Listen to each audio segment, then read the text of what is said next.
누가복음 3장 34절, 제가 한 절 읽고 여러분께 한 절 읽으심으로 38절까지 내려가겠습니다. 그 위는 야곱이요, 그 위는 이삭이요, 그 위는 아브라함이요, 그 위는 데라요, 그 위는 나홀이요,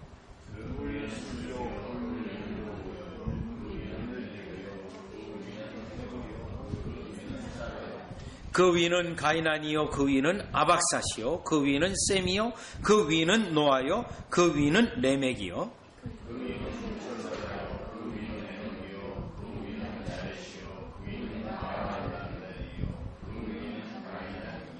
다 같이 읽습니다. 그 위는 에노스요, 그 위는 셋이요, 그 위는 아담이요, 그 위는 하나님이시니라. 아멘. 우리가 지난번에 살펴본 것처럼 예수님의 세례받은 사건 속에서도 누가복음에서 강조된 것과 마태복음에서 강조된 것에 차이점이 있음을 우리가 보았습니다. 지금 누가복음 3장의 마지막 부분인 족보도 마찬가지입니다. 마태복음에서는 아브라함으로부터 시작됐는데 누가복음은 예수님으로부터 시작해서 38절에 있는 것처럼 하나님으로 끝나고 있습니다.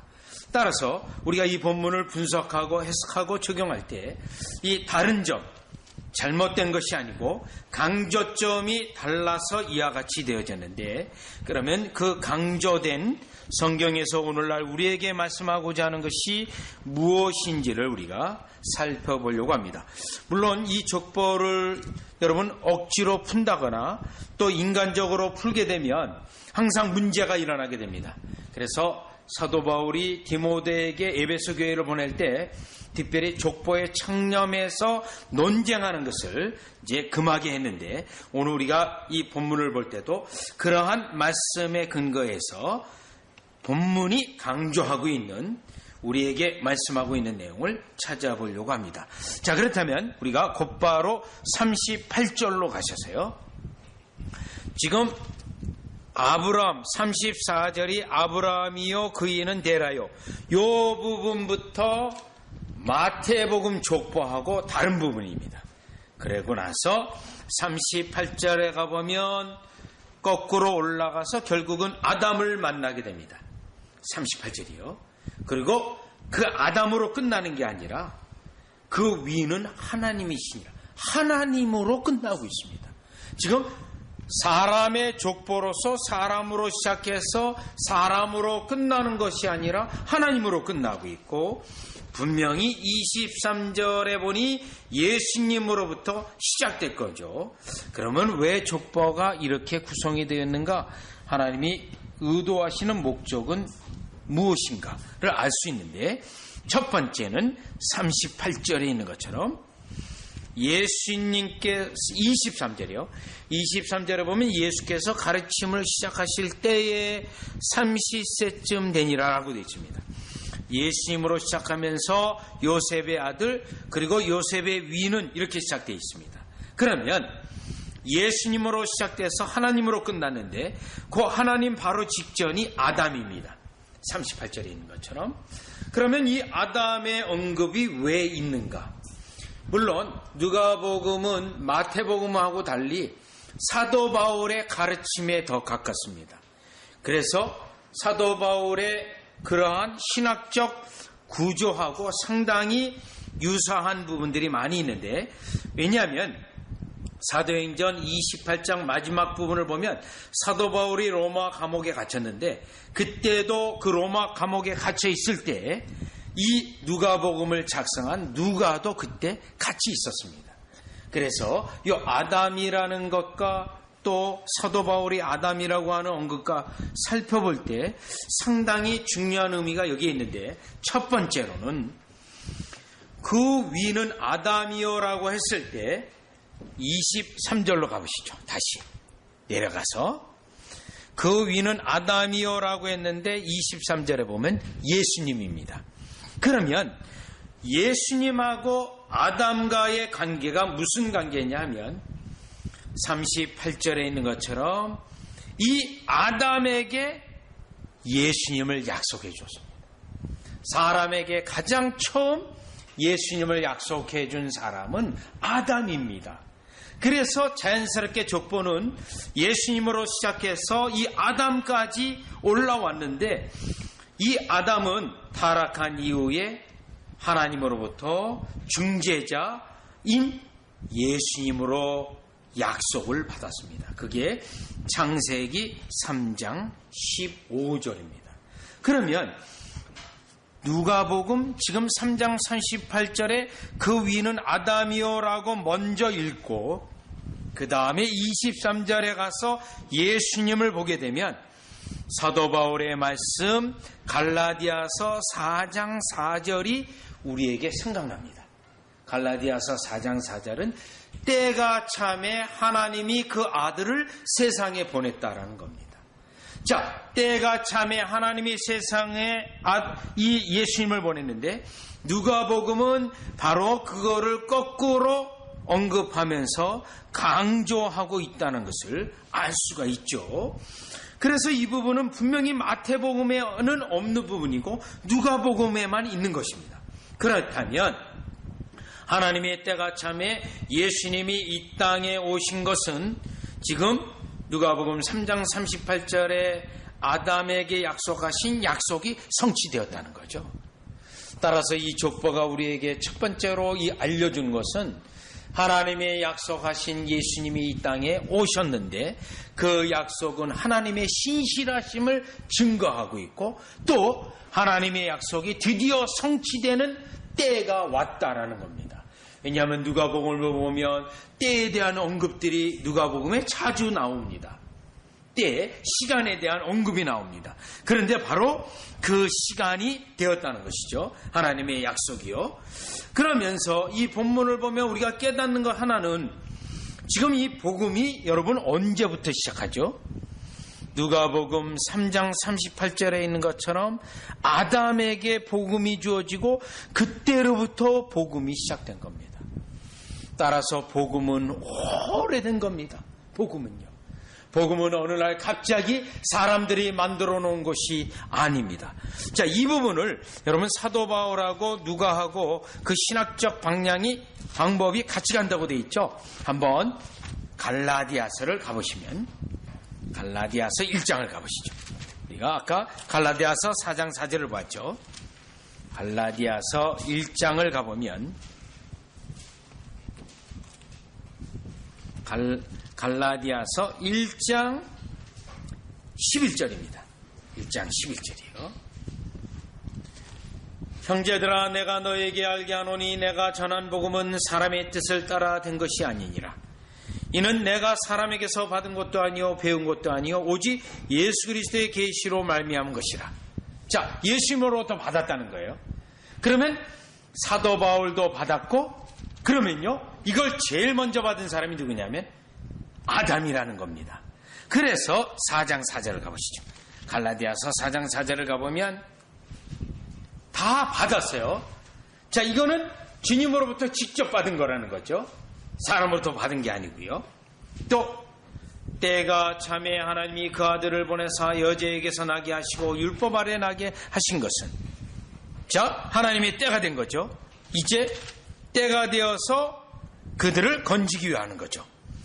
따라서 누가복음으로 다시 돌아와서 우리가 깨닫는 것은 예수님으로부터 시작해서 아담에까지 올라왔다는 것은 이 복음이 아담에게 일찍이 주어졌고 또 이 복음이 드디어 이제 실현되기 위해서 예수님이 이 땅에 오셨다라는 것을 강조하는 내용이 이 족보에서 첫 번째 우리에게 강조하는 내용이라는 것입니다. 그런데 이 내용은 하나님이 신실하실 뿐만 아니라 하나님이 때에 맞춰서 약속을 이루어 가시는 것뿐만 아니라, 그런데 그 가운데 중요한 것은 복음이 오래되었다는 것입니다. 복음이 이와 같이 상당히 묵은 거라는 겁니다. 그러면 이 말씀이 왜 우리에게 중요할까요? 복음은 오래됐으며 일찍이 주어진 것으로 결국 이 복음의 역사 속에 하나님의 역사를 이루어가는 건데, 오늘날 이 시대에는 이러한 복음을 사람들이 신복음이라고 만들어서 사람들 중심의 복음으로 만들어버리고 말았습니다. 하나님이 아담에게 주셨던 그 복음이 지금 때가 차서 예수님에게 주셨고 예수님에게 또 사도 바울에게 그 내용을 주셨는데 그것을 사람들은 시대 따라 바꾸고 또 시대 따라 사람의 성향에 바꾸어서 지금 21세기에 살고 있는 우리는 신복음주의라든가 또 신자가 붙어있는 새로운 것을 좋아하는 시대가 되었다라는 것입니다. 자, 이 부분에서 우리가 하나 더 사도행전하고 살펴보면 사도행전 17장 19절과 21절을 보시면 한 거를 더 봐야 되냐면 언제든지 시대 따라 사람들은 새 것을 좋아합니다. 그리고 옛 것을 무시하게 됩니다. 그런데 하나님의 말씀, 성경의 말씀도 그렇게 한다는 거예요. 자, 사도행전 17장 19절에 보면 지금 사도 바울이 아테네로 들어갔습니다. 아덴으로 들어갔어요. 자, 사도 바울을 붙들고 그들이 묻습니다. 그를 붙들어 아레오바고로 가며 말하기를 내가 말하는 이 새로운 가르침이 무엇인지 우리가 알 수 있겠느냐. 내가 어떤 이상한 것을 우리 귀에 들려주니 그 무슨 뜻인지 알고자 하노라니 모든 아덴 사람과 거기서 나그네 된 외국인들이 가장 새로운 것을 말하고 쓰는 것 외에는 달리 시간을 쓰지 않음이더라. 아테네 사람들, 아덴 사람들의 특징이 있습니다. 새 것이라고 한다면 그것에 대하여 최고의 관심을 가지고 그것만을 가지고 시간을 씁니다. 여러분, 교회도 이러한 현상이 있습니다. 새로운 시대에는 새로운 청년들에게는 새로운 사람에게는 새로운 방식으로 복음을 전해야 된다고 하는 그러한 유행이 20세기 중반부터 유행합니다. 그런데 교회 역사를 보면 19세기에도 그랬습니다. 그때도 새로운 방식으로 복음을 전해야 된다. 그래서 사람들을 흥분시키는 방식으로 방법을 개발했습니다. 20세기도 마찬가지고요. 그런데 그 방식은 19세기에도 그랬고 18세기도 그렇습니다. 18세기에는 이와 같이 성령의 주시는 환상, 음성 이런 것들을 듣는 훈련을 시키는 방식을 썼어요. 16세기도 그랬습니다. 15세기도 그랬습니다. 어느 시대든 항상 새로운 방식을 추구하면서 오래된 하나님의 말씀인 오래된 진정한 진리의 말씀이 이 내용에 다 있는데 그것을 사람들이 염두에 두지 아니하고 새로운 방식을 추구하고 있다는 겁니다. 여기서 우리가 깨달을 수 있는 것은 그리스도를 통해서 우리에게 주신 복음이 오래된 복음이고 수천 년을 지나도 변경되지 않았으며 바뀌어지지 않았으며 주신 이 말씀이라는 것을 깨달으면서 저와 여러분이 결국 신실하신 하나님이 예수 그리스도를 보내주시겠다고 하신 약속이 결국 성취되었고 또 다시 오실 예수님이 약속되었고 그 하나님께서 우리를 통치하시는 그 하나님에 대하여 우리가 이 나타난 족보를 통하여 하나님을 신실하신 하나님으로 찬양하고 이 성경 말씀이 2000년 전에 아니 2600년 전에 2800년 전에 기록된 말씀이라 할지라도 오래된 진리 말씀으로 읽고 또 읽고 또 읽고 그 속에 신실하신 하나님, 동일하게 역사하시는 하나님을 여러분들이 체험하고 찬양하는 여러분 되어주시기를 주 예수 그리스도 이름으로 축원합니다. 자, 그러면 이제 두 번째는 다시 누가복음 3장 38절로 오셔서 두 번째입니다. 첫 번째로 깨달은 것은 오래된 복음이라는 것이죠. 결국 성취됐다는 것입니다. 신실하신 하나님이시면서 다시 38절에 돌아오시면 그 위는 아담이요라고 언급된 것을 더 주목할 필요가 있습니다. 사도 바울은 로마서 5장 18절 19절에 보면 첫째 아담, 둘째 아담을 비교하고 있습니다. 그런데 지금 누가복음을 보면 3장 23절은 첫째 아담, 둘째 아담이요. 예수님으로서 둘째 아담. 그리고 38절은 첫째 아담입니다. 그러면 이 예수님도 아담이요, 또 아담도 아담인데 5장 18절로 가보겠어요. 자, 5장 로마서 5장 18절이 왜 이렇게 누가복음은 언급되어 있는가? 왜 예수님을 이렇게 대조시키듯이 했는가? 이게 결국 로마서 구조를 따른 건데요. 로마서를 보면 분명히 알 수 있습니다. 왜 이러한 방식으로 서술을 하는지요. 자, 로마서 5장 18절 19절을 보면 이렇게 되어 있습니다. 그런즉 한 범죄로 많은 사람이 정죄에 이른 것 같이 요 한 범죄는 아담이 지은 범죄입니다. 한 의로운 행위로 말미암아 요 한 의로운 행위는 예수님입니다. 대조시키고 있어요. 5장 18절 예수님과 아담을 대조시킵니다. 그래서 예수님을 둘째 아담, 아담을 첫째 아담이라고 부릅니다. 많은 사람이 의롭다 하심을 받아 생명에 이르느니라. 19절이요. 한 사람이 순종치 아니하므로, 자, 아담이에요. 많은 사람이 죄인 된 것과 같이 한 사람이 둘째 아담이에요. 예수님이에요. 순종하심으로 많은 사람이 의인이 되리라. 이 구조를 가지고 누가복음의 족보를 아담을 맨 마지막 끝에 언급된 겁니다. 그러면 이 누가복음하고 로마서 5장하고 연결해서 볼 때 지금 이 족보를 읽는 우리는 이 말씀을 통해 무엇을 깨닫죠? 특별히 3장 23절을 보면 너무너무 기쁩니다. 예수님이 오신 거예요. 첫째 아담 이후로 죄 아래 있고 죄를 지을 수밖에 없고 사망이 우리에게 왕노릇할 수밖에 없으며 죄를 안 지을래도 지을 수밖에 없는 비참한 존재입니다. 첫째 아담 허리에서 다 나았기 때문입니다. 그런데 23절에 보면 이 둘째 아담이 왔다라는 겁니다.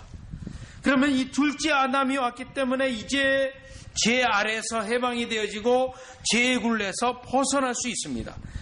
얼마나 이 누가복음의 족보는 기쁜 소식인지 모릅니다. 왜냐하면 둘째 아담을 먼저 언급했고 비참하게 했던 첫째 아담을 언급했기 때문입니다. 그렇다면 여러분 이 기쁜 소식을 우리가 들으면서 무엇을 깨달을 수 있냐면 누가복음 한번 7장 38절로 가보시면 누가복음 7장 38절로 가보시면 37절에 보면 여인이에요. 이 여인은 정말 비참한 여인입니다.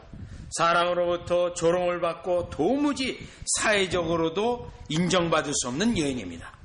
그런데 그 여인이요 37절이요 그 동네에 죄를 지은 한 여자가 있어 예수께서 바리새인의 집에 앉아 계심을 알고 향유 담은 옥합을 가지고 와서 죄인입니다.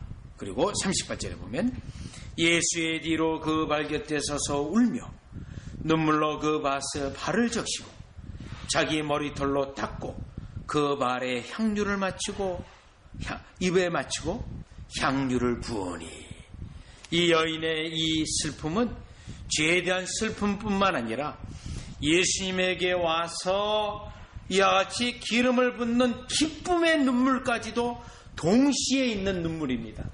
죄를 슬퍼하는 눈물이기도 하지만 이제 예수님에게 와서 죄를 해결할 수 있는 그 기쁨의 눈물이 이 속에 있는데 다시 누가복음 3장에 돌아오면 이 예수님으로부터 온 기쁨을 더 극대화할 수 있는 것은 첫째 아담의 그 죄의 종로로 됐던 것에서부터 이제 해방되었기 때문에 기쁨의 복음이 되어지고 기쁨의 소식이 되어진다는 것입니다. 그래서 사도행전에서도 이 복음을 기쁜 소식이라고 말하고 했고 이 기쁜 소식을 정말 기쁨으로 받은 자들은 사도행전 13장에 있는 것처럼 그 그리스도의 구속을 찬양하고 그 찬양하는 모습을 통해서 그들이 하나님의 선택된 백성이라는 증거를 찾아보았다라는 것입니다.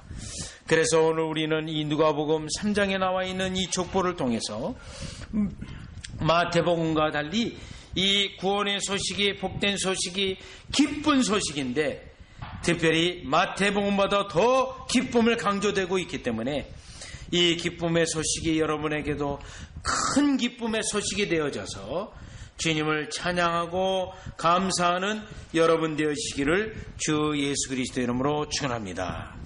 그러면 이제 마지막으로 누가복음 3장 38절로 들어와서 아담으로 끝나지 않고 하나님으로 족보가 끝났다는 겁니다. 물론 아담의 아버지는 하나님이십니다. 왜냐하면 하나님께서 아담과 하와를 살아있는 영으로 그를 지으셨습니다. 그래서 분명히 부모가 하나님입니다. 그런데 이 하나님으로 왜 족보는 마무리되고 있는가? 더 중요한 게 있어요. 23절에 보면 예수님으로부터 시작해서 하나님으로 마쳤다는 거죠. 무엇을 말하죠? 요한복음 1장에 나와 있는 그 내용과 같은 내용입니다. 예수님은 하나님과 함께 계셨는데 결국 때가 차서 인간의 몸을 입고 이 땅에 오셨다는 겁니다. 그래서 하나님을 언급함을 통하여 예수님이 하나님과 함께 계셨지만 결국 이 땅에 오셨다는 건데, 한번 요한복음 1장 1절을 가보시면 이 부분이 확실해져요. 요한복음 1장 1절이요. 그래서 인간의 몸을 입은 예수님은 하나님이시라는 걸 증거하는 겁니다. 인간의 몸을 입은 예수님은 하나님이시다. 자, 요한복음 1장 1절을 보니까 태초에 말씀이 계시니라, 이 말씀이 하나님과 함께 계셨으니, 요겁니다. 태초부터 영원전부터 예수님이 아버지와 함께 계셨습니다. 그래서 2절에 그가 태초에 하나님과 함께 계셨고, 3절이요. 만물이 그로 말미암아 지은 바 되었으니, 하나님 아버지가 창조하실 때 예수님이 함께 계셨다는 거예요. 그 하나님이 여러분 어땠다는 거죠? 9절이요. 요한복음 1장 9절. 참빛 곧 세상에 와서 각 사람에게 비추는 빛이 있었나니, 세상에 왔다라는 겁니다. 세상이에요. 그런데 사람들은 그 예수님을 받아들이지 않았다라는 것입니다. 그러면 여러분 누가복음에 하나님으로 이 족보가 마무리됐다는 것은 예수님이 하나님과 함께 계시다가 하나님의 때가 차서 아담에게 약속해 주신 것 같이 인간의 몸을 입고 예수님이 이 땅에 오셨다는 것인데, 그 인간으로 몸을 입고 계신 예수님은 하나님이신데, 하나님이신 이유가 바로 하나님이시기 때문에 하나님이라는 것입니다. 그렇다면 누가복음 3장 38절에 족보가 하나님으로부터 끝난다는 것은 무엇을 말하죠? 이제 공생에 시작할 때 왜 이 족보를 언급했는가? 마태복음은 1장 1절에 되어 있는데 왜 누가복음은 탄생기사 다음에 왜 기록이 되어 있는가? 인 건데 목적이 있어요. 예수님이 이 땅에 오셔서 하나님으로 말씀하시고 하나님으로서 사역하기 때문에 이제 그들은 예수님의 말씀을 들어야 되고 예수님에게 나와야 되고, 예수님을 무시하거나 예수님을 받아들이지 않는다면 그들은 이와 같이 그리스도의 심판에 이를 수밖에 없다는 것을 강조하기 위해서 족보가 하나님으로 끝나고 있다는 것이죠. 그러면 이 내용은 사실 누가복음 1장 앞부분에도 되어 있어요. 누가복음 1장 3절을 가보시면 누가복음 1장 3절에도요. 그 모든 일을 근원부터 자세히 미루어 살핀 나도 데오빌로 각하에게 차례대로 써보내는 것이 좋은 줄 알았노니, 이는 각하가 알고 있는 바를 더 확실하게 하려 함이로라. 이 뭐죠? 왜 이 말을 서문에 썼죠? 자세히 써놨기 때문에 이거를 주의 깊게 읽고 살펴서 믿음이 일어나서 믿어지는 역사, 믿게 되는 역사가 있기를 바란다는 내용을 서문으로 쓴 거예요. 그리고 나서 3장 38절에 그 위는 하나님이라고 했기 때문에, 예수님은 하나님이기 때문에 그 말을, 그 행하신 것을 우리가 듣고 깨닫고 그 하나님 앞에 예수님을 통해서 하나님에게 나오라는 의미가 이 족보에 담겨져 있다라는 것입니다. 따라서 누가복음에서 나와 있는 이 족보는 마태복음과 달리 강조하는 내용이 있습니다. 복음이 오래된 것과 또 이 복음은 드디어 오래전에 약속했던 것을 결국 때가 참에 인간의 몸을 입고 오신 그 약속이 성취된 것과 그 성취는 제 아래에 있는 우리에게 큰 기쁨의 소식이고 또 이 복음은 예수님이 하나님이신데 그 하나님이 이 땅에 오셔서 구속의 사역을 행하신 것을 직접 증거하는 것이기 때문에 우리가 다 그리스도를 믿어야 되고 우리가 다 그리스도 앞에 굴복되어야 되고 우리가 그리스도를 믿는다고 말하는 것으로 끝나는 것이 아니라 그 지식의 내용이 있는 것으로 끝나는 것이 아니라 하나님이라는 이 사실 때문에 그 앞에 굴복되는 역사가 있으시기를 주 예수 그리스도 이름으로 축원합니다. 때때로는 우리가 기도할 때 어떤 체험이 있냐면 그 사람이 늘 기도할 때 하나님이라는 기도를 썼습니다. 하나님에 대하여 타이틀에 대하여 미사 요구를 썼습니다. 그러다가 진정으로 주님을 만났습니다. 용어가 달라집니다. 하나님이라고 했던 전지전능하신 하나님이라는 용어로 썼다면 살아계신 하나님을 만났다면 용어가 달라져서 살아계시고 지금도 우리의 기도를 들으시며 지금도 우리의 행위를 보시고 우리를 축복하시는 하나님 이러한 용어로 바뀌어지게 되어 있습니다. 이론에서 실제로 체험으로 바뀌어지는 것입니다. 오늘 이 누가복음에 나와 있는 족보도 이제 살아계신 하나님으로 여러분의 체험이 깊어져서 찬양하는 하나님과 함께 계셨던 분이 오셨을 뿐만 아니라 지금도 우리를 주관하시는 예수님인 것을 찬양하는 저와 여러분 되시기를 주 예수 그리스도 이름으로 축원합니다.